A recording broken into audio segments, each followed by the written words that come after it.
Hi guys, so last minute I decided to go ahead with this notion that I've been tossing around the last few cycles, was to add a progesterone cream or not. And I last minute went to the store to get it, to try it this cycle and possibly next cycle, hoping that this might be my missing link. I did a very basic, bare bones research on the different progesterone creams that are out there to narrow my selection down on which one I wanted to try. And I settled for Progest because it has the least amount of extras in there. A lot of them have like wild yam in it and Vitex in it and lavender in it and all this other stuff.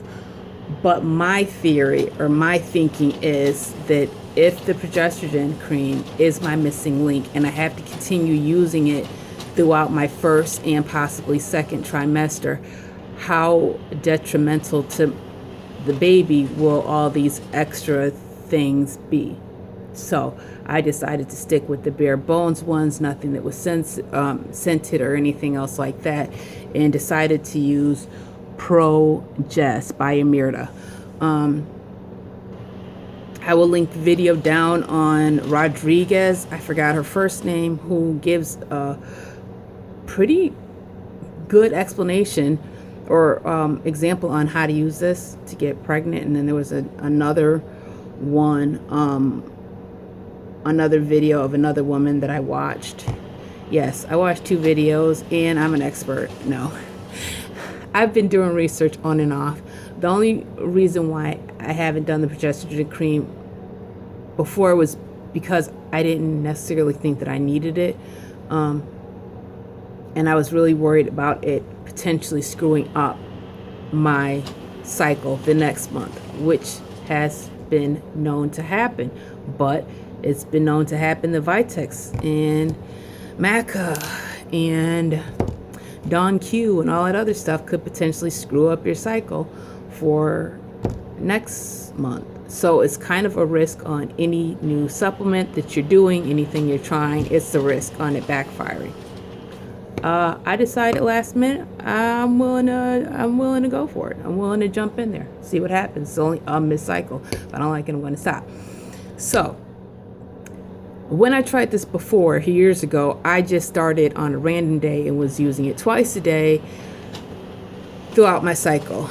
That's not how you do it. Now that I'm saying that out loud, I'm wondering if, because there was a day that I had like this super long cycle. It was like 40 days for me. Now normally my cycles are 28 days, and it was like a 40-day cycle. And I'm wondering if now, 2 years later, if it was because I used the progesterone cream the cycle before and wasn't using it correctly, could have screwed up that cycle. I don't know, because I didn't even make a video on me adding the progesterone cream. I just know I tried it. I didn't make the video. So yeah, I'm doing this kind of as a video diary for me too, so I can go back and be like, oh, that's what you did, that's what not to do, this is what to do. Kind of like a notepad, but only visual. So I got the Progest.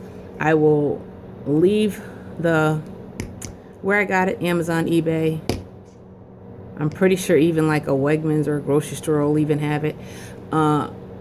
This isn't measured, so I'm using a dollop or the size of a dime. And I'm using it on thin skin every 12 hours. Yes, because that's naturally when... Okay, so there's a lot of mechanisms that go into the progesterone cream. I'm going to try to keep it really simple because I don't want you to think that this is a tutorial, because it's not. I'm going to link tutorials down underneath this video. I don't want you to say like, okay, this is how you do it, this and that. This is just my interpretation of the information that I heard and how I'm processing it. I'm using a dime size application on my, rotating it in between my arms and my legs and my neck and my chest every 12 hours, because that is when when the cream pretty much starts tapering off. I'm started it the day I ovulated, so you are going to want to temp chart use OPKs or whatever to figure out when you're ovulating, and then not the day that you are ovulating, the day after. Because if you do it before you ovulate, using the progesterone cream might prevent an ovulation. Does that make sense? I hope it does. So I waited. I think I got my surge either Tuesday, late Tuesday, early Thursday, because Thursday night I didn't see the line anymore.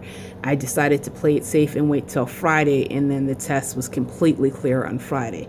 So I started Friday night before I went to sleep. I ran out to my store. I got this cream, which they had. It started Friday. Now, this is how I'm doing it. I plan on using this twice a day, every 12 hours. I have one tube in my purse that I'm carrying around, and another tube at home by my nightstand, just in case I forget. And I think each dollop is about 20 milligrams. So that's about 40 milligrams of extra progesterone cream that my body would normally make, that I'm just kind of like, here's your your little boost or whatever. So I'm using it from the day after I ovulated up until if I get my period. So if I get my period, I'm going to stop this, and that is also going to mimic what my body would have done naturally, which is decrease the progesterone levels, and then the lining of my uterus will be shedding, and then I will wait again until I start ovulating again next cycle to start this again. So I'm going to give this a try for 2 cycles and see how I like it. Yes. What else did I want to say? There are some that come in the pumps and that have like a whole bunch of, I think I just said that though, they have like a whole bunch of other stuff. I'm sticking with this brand because that's what I researched, and that's what I want to try. It doesn't have anything extra in it, so we'll see. System checking, I haven't been, but I've been keeping like a little note on what's been going on. I've been extremely thirsty, so I've been drinking tons and tons of water.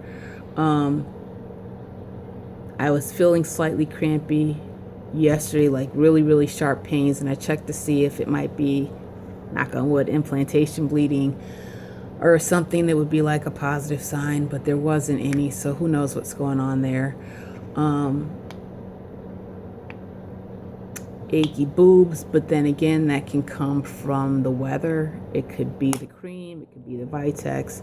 Headaches, yes. Nausea, yes. Everything stinks. Everything that they say you could be going through is what I've been going through.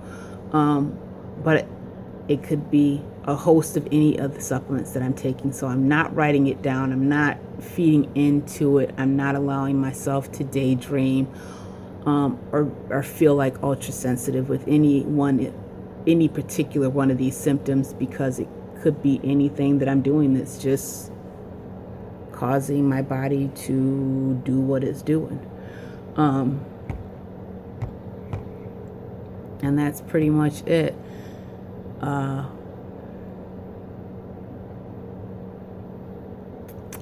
Yeah, that's it. It's a short video.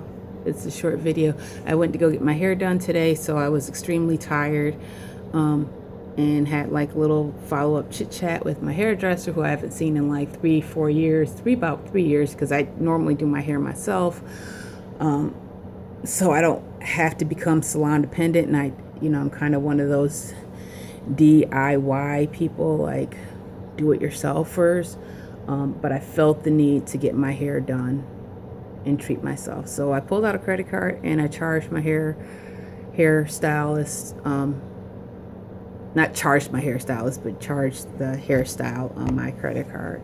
So that was a nice treat. But when I got back home, because I was so tired and so kind of worked up over kind of change in my schedule, and it put me behind on stuff that I would normally do, whatever, because I got like this OCD thing going on. I wasn't able to get like a really good peaceful sleep, so I ended up having like a really wonky,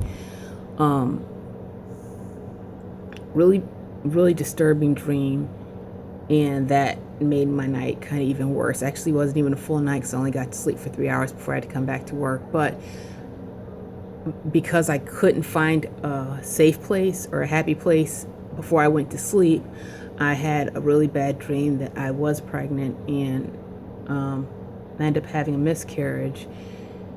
And my cycle came like 4 days early, but what was weird in the dream was that I had bled out a perfect mini-sized baby, like the size of a sweet potato. So it was weird, and I know it was a dream because obviously you can't be 3 days early and still produce such a large baby. But anyways, that's what happened in my dream. It was just really disturbing, and I think I was crying because I woke up and my face was wet and I was sweating and had like a mini panic attack or whatever the thing was going on. So